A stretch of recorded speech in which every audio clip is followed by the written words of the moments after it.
Hey everybody, we've got another utility trailer here. This one is a PJ. It's a 2012. This one has a 20-foot deck. Nice solid wooden deck. I don't see any soft spots, holes, anything like that. I mean, a few chip spots where a piece of equipment may be drug. You've got 81 inches between the fenders. You got your nice tie-down stake pocket rail. Steel fenders. These tires are in very good shape, guys. I would say they are 75%. Probably better than 75%. You got the 5-foot folding ramps. Flip down, you got your support for when you're loading heavy stuff. You can see all the lights are working, all the blinkers are working. I pulled forward and I hit the brakes and they locked up the way they should. All the brakes, lights are working. Like I said, guys, a little bit older trailer, but in really, really good shape. Like I said, solid steel fenders, hardwood deck.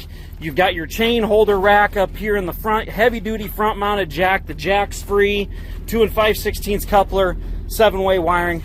Nice trailer, guys. This one's ready to go down the road. Tires are good, bearings are good. Pull her home, she's ready to go.